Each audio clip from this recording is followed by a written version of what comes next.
J'espère que tout le monde est conscient que nous ne sommes plus dans une guerre de terrorisme, mais dans une guerre d'indépendance.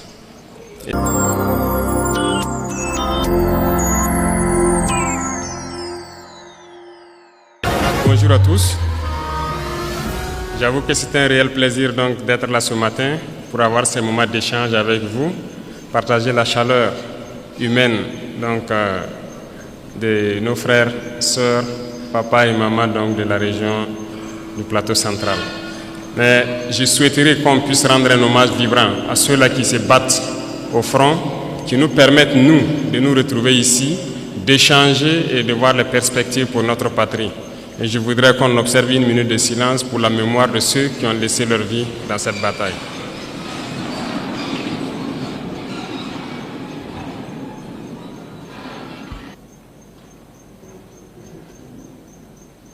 Je vous remercie.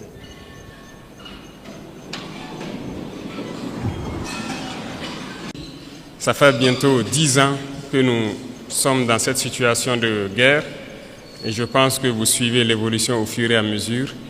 Et j'espère que tout le monde est conscient que nous ne sommes plus dans une guerre de terrorisme, mais dans une guerre d'indépendance. Et il faut que chacun comprenne que c'est une logique pour les impérialistes de nous imposer cette guerre. Normalement, chaque leader, chaque dirigeant devrait se battre pour son pays. C'est une logique. Ils se battent pour leurs intérêts et nous devons nous battre aussi pour nos intérêts. Si nous arrivons à nous développer, à prospérer, ce qui veut dire que là-bas, ils ne pourront pas se développer. Ils vont devoir régresser. Si nous arrivons à transformer demain nos matières premières, ça veut dire que là-bas, des usines vont fermer. Est-ce que vous comprenez la logique ? Donc c'est normal qu'ils se battent pour mélanger notre société, pour nous maintenir dans cette guerre constante et qu'on ne puisse jamais réfléchir un jour se développer. Et là, ils continueront à se développer eux et nous serons toujours là à exporter vers eux nos matières premières et notre jeunesse en train de souffrir dans la misère, chercher à traverser l'océan pour aller mendier là-bas. Donc, ils sont dans leur logique de protéger leurs intérêts, de la mauvaise façon certes, mais nous, notre devoir c'est de nous battre pour nous affranchir et nous sortir de cette situation. Voilà pourquoi donc, je profiterai donc de ce mois béni où chrétiens et musulmans se retrouvent donc en mois de carême, souhaiter un bon mois de carême à tous et que Dieu exauce les prières des uns et des autres. Aussi que chacun puisse à son niveau vraiment profiter de ce mois pour changer de paradigme vis-à-vis de ses voisins, de tous ceux qui nous entourent.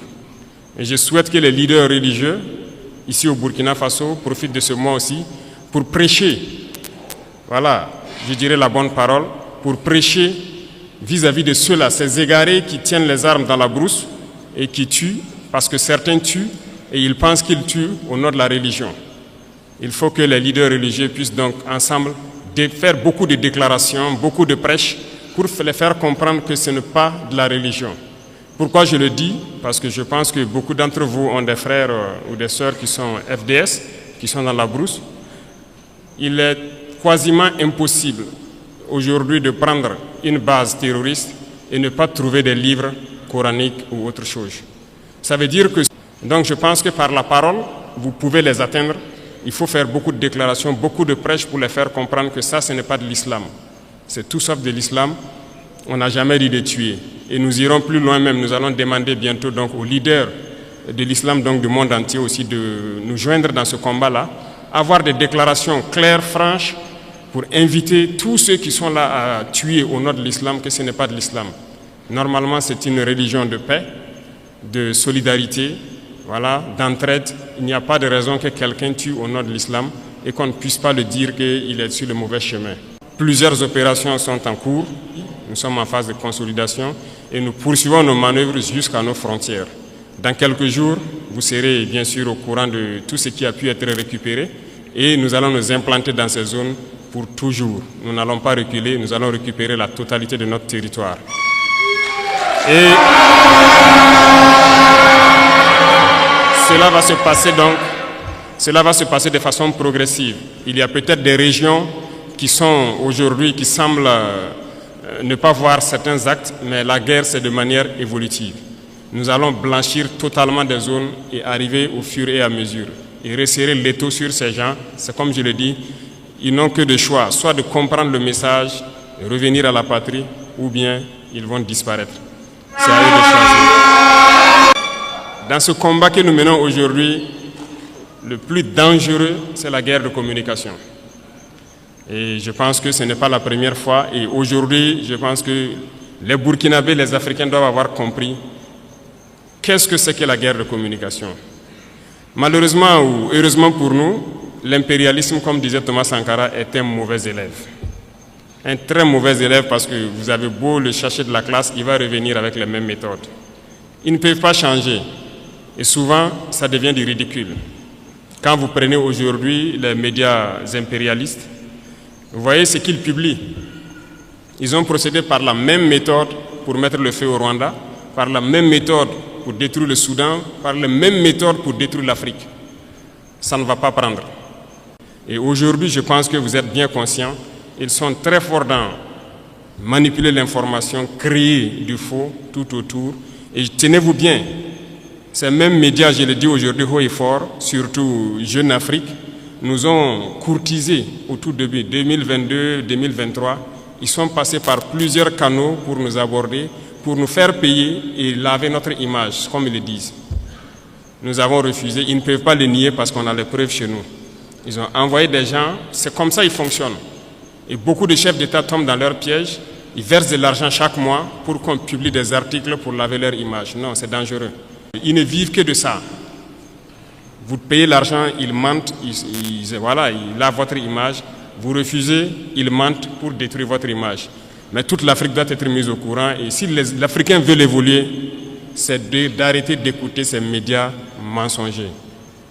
Parce que tant que vous serez là à écouter une mauvaise information, ça finit par devenir une réalité. Et c'est très dangereux pour nous. La désinformation bat son plein. À notre niveau, on vit ça tous les jours. Et je dis chaque fois aux gens de faire très attention.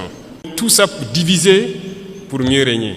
Donc, il faut que tout un chacun à son niveau puisse, en tout cas, percevoir les manœuvres de l'impérialisme, pouvoir conseiller l'autre et qu'ensemble nous restons unis pour construire notre pays. Nous, notre mission, c'est cela. Et nous allons construire le Burkina Faso. Le Burkina Faso sera ce qu'ils n'ont jamais rêvé de voir. L'Afrique doit se réveiller, l'Afrique doit quitter ces situations de conflit. On nous a assez manipulés, on nous a assez mis en conflit les uns contre les autres pour nous piller. Aujourd'hui, au Burkina Faso, ils ont une certitude. Le terrorisme, c'est presque fini. Qu'est-ce qu'il faut faire? Soit créer une rébellion ou créer une guerre civile. C'est ça. Et ils sont dans la manœuvre pour ça. On les attend. Et il faut que chacun, à son niveau, fasse attention. Parce que si les gens se laissent manipuler, on va les aligner, on va les allumer comme les autres aussi. La manipulation ne doit pas passer. On a un objectif à atteindre, on va atteindre l'objectif. C'est la mission qui nous est assignée actuellement. Et je vais inviter donc tout un chacun à prendre ça en considération parce que l'impérialisme a plusieurs visages. On parle des impérialismes qui sont hors du continent, mais il y a des impérialistes au Burkina Faso ici. Quand il s'agit de dire certaines choses crûment, il faut le dire. Ça va faire mal, on va se demander pardon, mais il faut qu'on se dise la vérité pour pouvoir avancer. Il y a des gens au Burkina Faso qui ne veulent pas voir les autres évoluer. Il y a des gens qui veulent rester eux seuls au sommet. Non. Nous avons décidé de rendre l'État un peu plus fort et de partager les richesses. Parce que l'intoxication a commencé déjà quand on a commencé à mettre en place l'initiative Faso Mebo. Beaucoup d'entrepreneurs ont commencé à intoxiquer la jeunesse et tout ça. Non. Nous, on a donné des marchés. On a donné des marchés de route, non? On est à quel niveau? Les taux d'exécution, pour la plupart, ce n'est pas bon. Le ministre a fait dernièrement une sortie, une tournée. Vous avez tous suivi à la télé. Ça ne va pas trop. C'est lent. On demande aux gens de s'unir. Nous-mêmes, on a essayé de mettre des gens en groupement. Ils ne veulent pas travailler en groupement. Ça veut dire qu'on les unit d'une manière ou d'une autre pour qu'ils puissent aller vite. Nous, on ne va pas attendre les caprices des uns et des autres et que le Burkina doit se développer dans 500 ans, 1000 ans. Non. Nous, c'est dans 5 ans. On veut voir des trucs assez significatifs. Donc, si vous vous unissez, vous aurez plus d'équipements et vous pourrez travailler plus efficacement. Résultat de course, on est en train d'équiper l'ONBA, la Sonater. Voilà que tout de suite les gens demandent l'eau. On est obligé de faire nos barrages nous-mêmes, curer ce qui est là et creuser des points de nous-mêmes. Voilà pourquoi on a payé les équipements pour équiper l'ONBA. Ils sont déjà à Erret-Dougou sur la route de Bobo pour faire les premiers barrages. Deuxième chose,